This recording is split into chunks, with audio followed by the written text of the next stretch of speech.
Touche au pain des Français et tu déclenches une révolution. Salut les férus, aujourd'hui direction 1774 sous Louis XVI. Pas encore de guillotine, pas encore de révolution, mais déjà des gens dans la rue. Cette histoire, c'est la guerre des farines. Les gilets jaunes avant l'heure. Version 18e siècle, avec des fourches et tout. À l'époque, le pain, c'est pas un aliment. C'est 80% du budget d'une famille pauvre. Et si le pain augmente, tu ne râles pas, tu meurs de faim. Et cette année-là, la récolte est assez catastrophique. Le prix du blé grimpe en flèche et arrive alors Turgot, ministre de Louis XVI. Il a une idée géniale, on libère le commerce du blé, chacun fixe son prix. Traduction, démerdez-vous. Résultat immédiat, les marchands stockent le blé pour faire monter le prix, le peuple regarde le pain devenir un luxe, et quand les assiettes se vident, l'imagination, elle, s'enflamme. Les rumeurs explosent.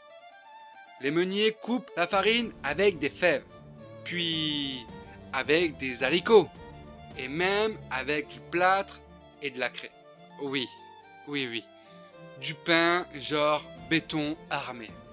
Tu croques dedans, crois-moi, toilette, ça explose blanc. Les boulangers jurent que c'est faux. Le peuple répond, rendez le pain ou rendez des comptes. Paris, Reims, Troyes, Dijon, partout les foules bloquent les routes, interceptent les convois de farine et imposent leur propre prix. Premier blocage d'autoroute de l'histoire, les Black Blocs du XVIIIe siècle. Et le pire, ce ne sont pas des pillages pour s'enrichir, non. Les gens prennent juste de quoi manger. L'armée, elle, finit par intervenir, pas pour protéger le peuple, non, pour protéger les sacs de farine. Louis XVI écrit même « L'armée doit garantir la liberté du commerce du blé. Liberté du commerce, pas celle du peuple. » Turgot, lui, tient bon, persuadé d'avoir raison, mais Louis XVI finit par céder. Le roi annule le décret, le prix du pain est de nouveau contrôlé, le calme revient.